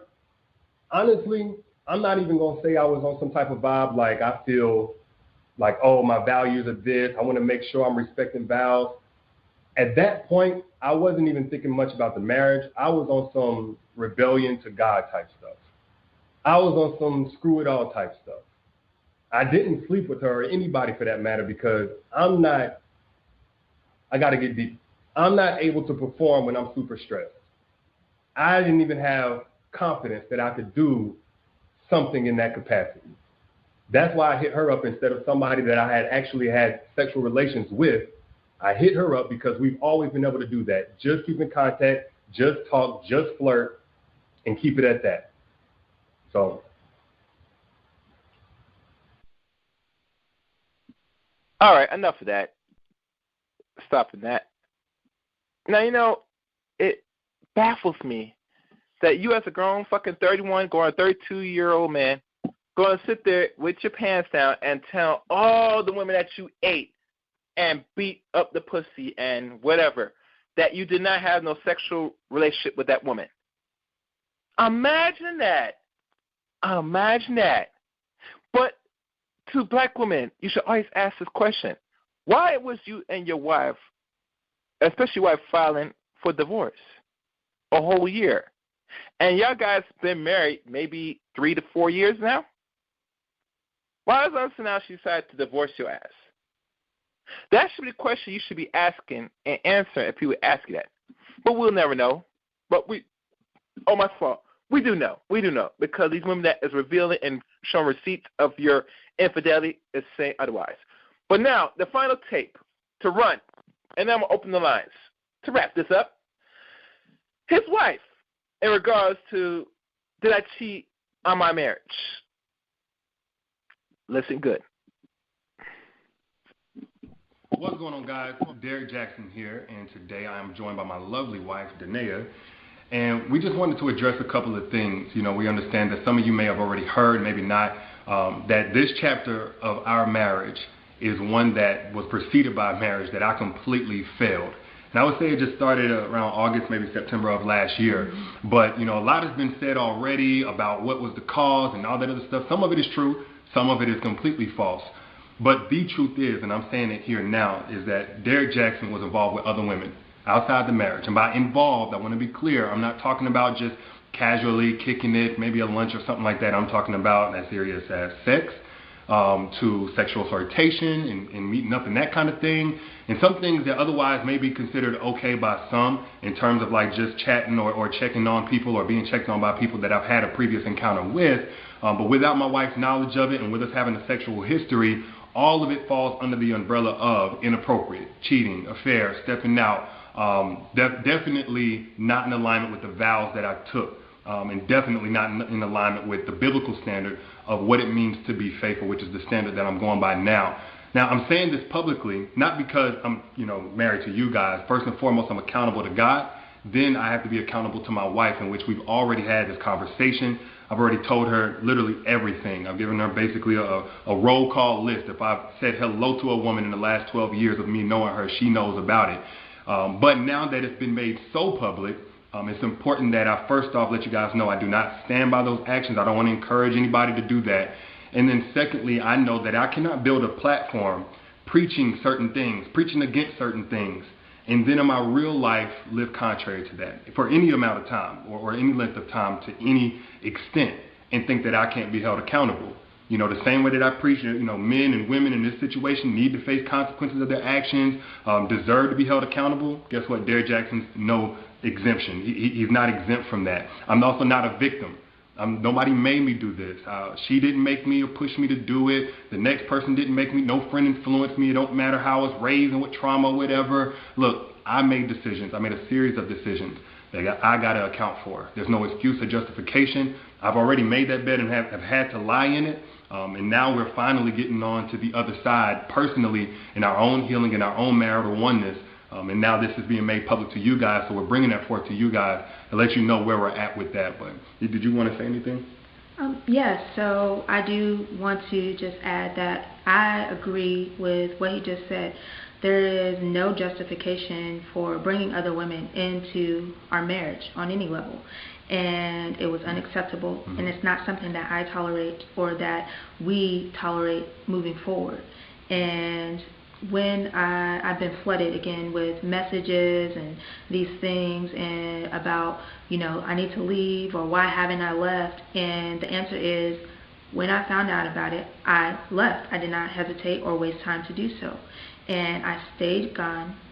No matter how many times he came, I stayed gone and stood firm on, I am not coming back. And I did not come back until I seen a shift and a change in his mentality, in how he carried himself, in how he presented himself, and in conversations that we were able to have that we had never been able to have in just 12 years of knowing each other. And when we were able to have these dialogues, said, okay, Lord, this is something that you've had your hand on, and this was with me being completely removed from his life, and him pursuing God, continuing to pursue God, and continuing to eliminate these things that led up to the catastrophe that you guys are seeing for the first time. So there's nothing out there right now that is information that I don't already know about or haven't known about. And so this is not something that is new. We have moved forward from it. We have gotten counsel for it and continue to do so. He is still continuing to pursue God and continuing to seek guidance and wise counsel from men of God. And that is what I needed for the continuation of me being present and in this marriage and to stand by his side. So today, where I'm at is at peace, and I proudly stand by his side, and I have no hesitation, I have no hurt, no shame about that. And it's only because of the grace of God and the mercy of God.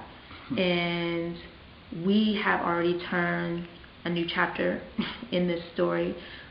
We are continuing to move forward, and we are just now sharing that with you all.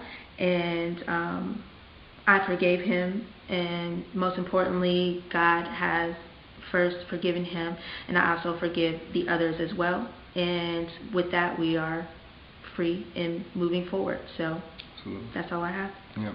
And I get it. Some of y'all, like, this may come as a huge shock, probably a huge disappointment. I let a lot of you down.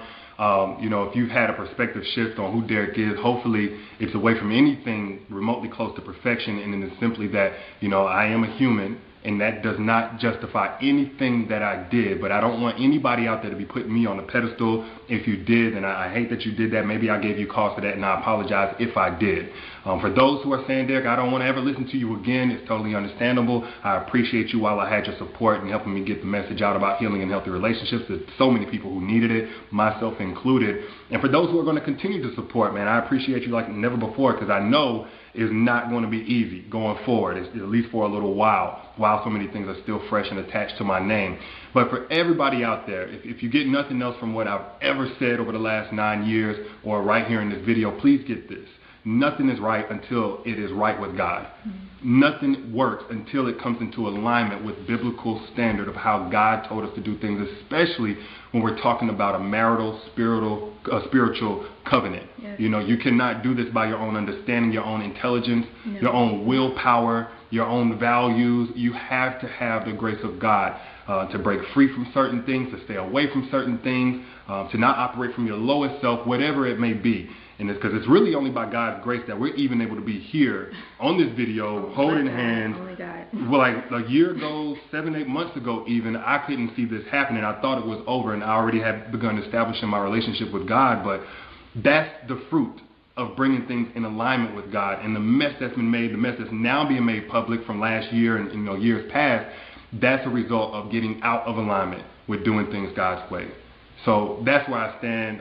That's where we stand. And again, we appreciate you guys, and we'll see you soon. Peace.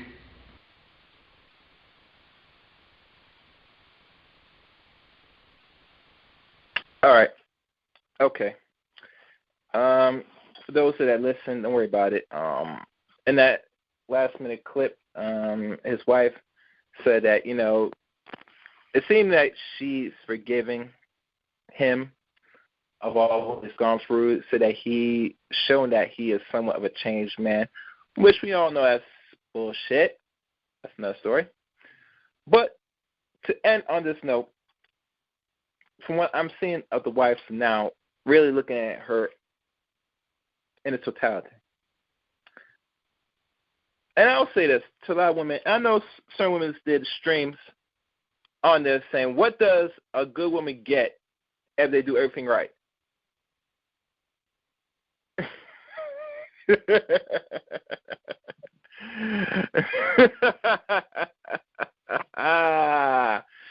You don't get nothing. For every little point, every little reward a person get if they do everything right, it sounds good if you get in something much bigger, but like human beings, men and women, not everything you get and deserve as brownie points for everything you should be doing. A man that, if he is productive, a provider male, a protector, he don't always necessarily see or get everything as rewarded to him for doing things, man stuff that he should be doing, just like you as a woman. You cook, you clean, you take care of the kids, you read, you make sure they're educated, etc. There's no real incentive for all these things. These are things, these are normal life lessons, normal human necessities that every role a man and woman should be playing anyway, should be doing anyway. That will be the answer to that question to a set of women or any woman that talks about what reward you get for being a good wife or a good woman. Nothing. This is something that it should be nature that you should be doing this regardless. And a woman has to ask that question and really think of that question. That means you are not really a good woman or a good wife, etc. If you have to start thinking about that in the back of your head. Just like a man said, if I do everything possible as a man, what reward I get for being a good man? The same thing possibly applies to most average men. You don't pretty much get nothing as a black man or man generally in this West we call America. It's to the women of your culture. They are demanding and expecting that you should be doing this anyway. So the same fingers are pointing back at you. You should be expected doing this anyway. But because we are so disconnected and we feel as people, especially the other side feels they're entitled to get and deserve everything because they got a vagina, is sadly mistaken. And you're going to get very little results if you're thinking like that. That will be the answer for any woman that asks this question. Now for Mr. Jackson's wife. I know she gained a few weight, which is no. If you're a woman and you are married to a man like this and he keeps his body in shape, and it don't seem like you're working, because if he's making millions of dollars, which he is known to be making over six figures, you should not be letting yourself go. And this is the biggest issue I find problematic with a lot of our women in the community, that once they get married and comfortable, they let themselves go. They get lazy how the way they got the man. They don't do what they normally do as women. And the end result is the least of your concerns if your man is going out and cheating.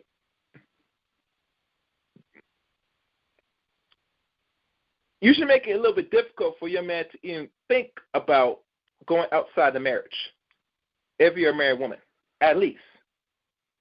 I'm not saying most men won't step out, but you should make it more, you should do the best you can. That way he doesn't have to really think about it on the average.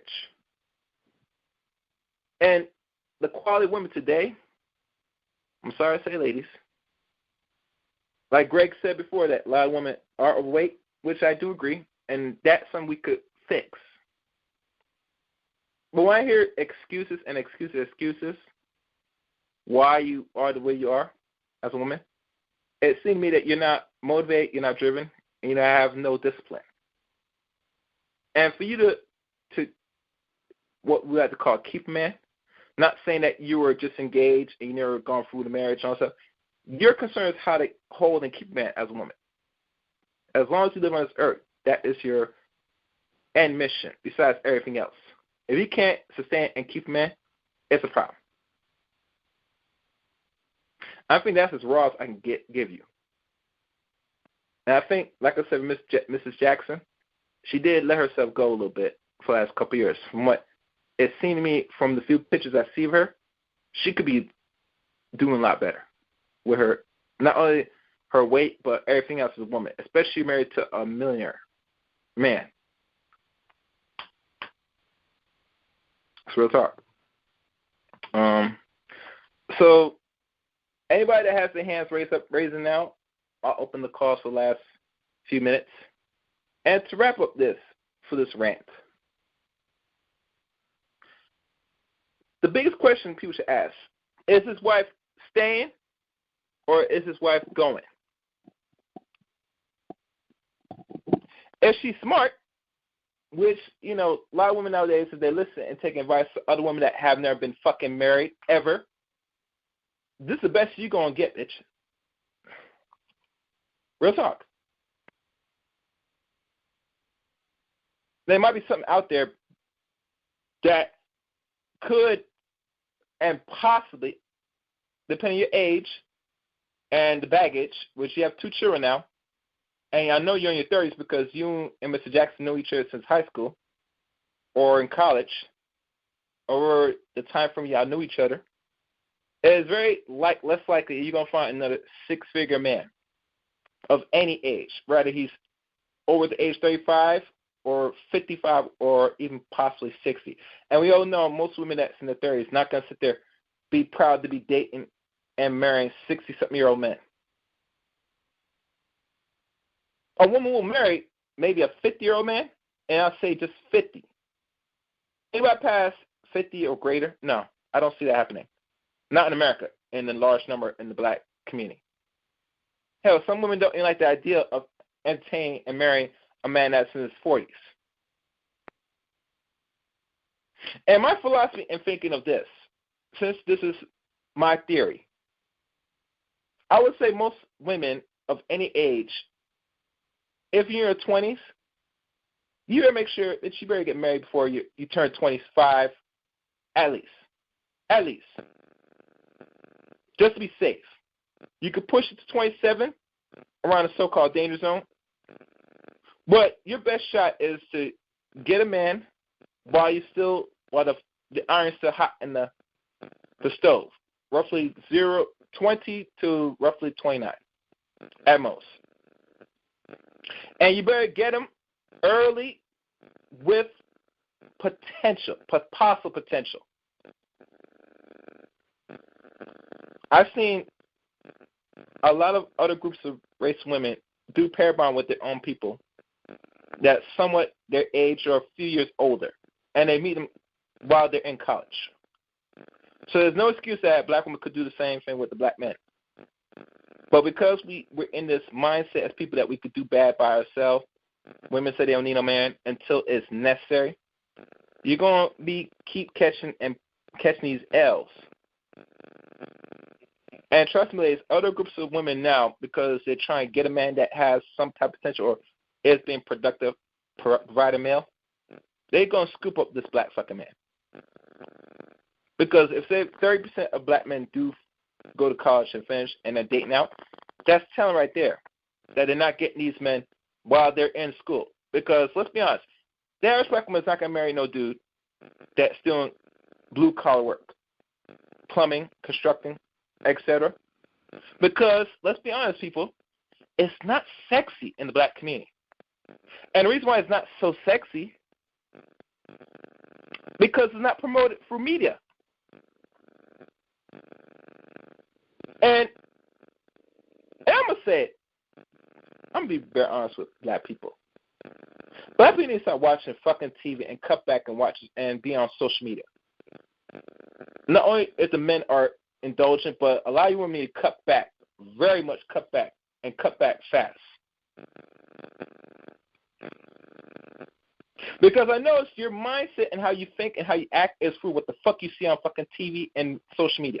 And that tells me you are being conditioned and you are a bigger slave to subliminal message than anybody else.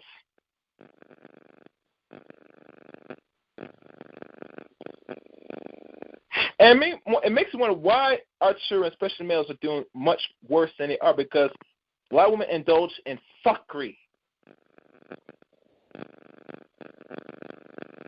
So, that's it. That's all I'm going to say. Let me see what time it is. Yeah, it's past my time. I'm probably going to end this here, because no one else has got their hands up. Yeah. All right. I'd like to thank everybody for listening to today's stream. I had to go there today. I told some truths about why, or lies to a woman, why people lie to women, what benefits, what outcomes is it when lying to women, and you have witnessed it. One famous innovator, or what they call life coach, inspirational speaker like Mr. Jackson, he's one of many men. And why do the average man do it? Simple, is either two things: to get access to your pussy. Well, actually, it's only one thing. It's to really get access to your pussy. Let's keep it real honest. Men are not going to be, especially men of any age, going to be mobile and tell their true intentions why they're interacting with you. And because there's more women than men, it makes it even more harder for men, if any man is on his purpose or loin, to really stay on the path, not giving dick to a lot of these women. That takes a lot more discipline than what he is more accustomed to. And the average black man today doesn't have that discipline. We could say a lot of them have not been raised by structure, by actual fathers to guide them, even to the point where, a lot of males are being traumatized by molestation, some form of trauma. But at the end of the day, I'm being honest with y'all that most men will lie just to make you feel good or just to get in your pants. And I think the way how society is going, those days are really much done. They're done. I see that channels like KS or any other content creator is really revealing the veil and telling women what men really think. And a lot of women today, not only black women, but women in general, are not liking this. And this is my prediction. I heard this from the elder BJ. I predict any form of manosphere, white or black, are going to compete and clash. And they're going to clash head to head very soon. And the reason why I say it is because look what one content creator has done in regards exposing and telling the truth to one of his own women. Look what outcomes has happened for that. And that was 2 weeks ago. Or 3 weeks ago, actually. So when you think that the men are using media properly to bring a voice, it's bigger than that. It's really to change the narrative of how we view each other on society and the lies that's being pushed for not your betterment, for your betterment, ladies. So a man has to sit there and tell you what you want to hear just to make you feel good. No, say that he's only doing this to either get in your pants or just make you feel better so that way you don't know the real truth about yourself. And trust me, men know throughout the last couple of decades where they stand and the truth about them. And let's be honest, men have somewhat accepted it.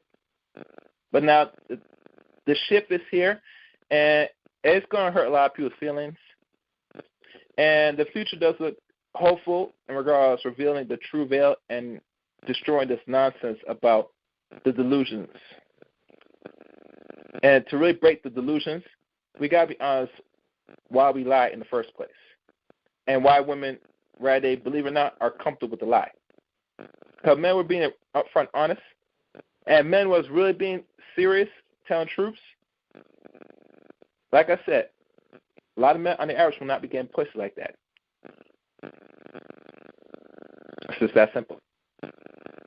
Anyway, I'd like to thank everybody for listening to today's broadcast. If you're not familiar with Chaos Reign, you can follow me on Facebook, Eric Rain. You can also tweet to me or follow me on Twitter at Chaos Reign 7. So thank y'all for listening. Take care and good night. Thank you for listening to another broadcast here on Chaos Reign channel. And like always, comment, subscribe, and like this video. You can now follow me on Facebook, Eric Rain on Facebook, and you can follow me on Twitter at Chaos Reign 7. Thank you for listening, and until next time, let the chaos reign.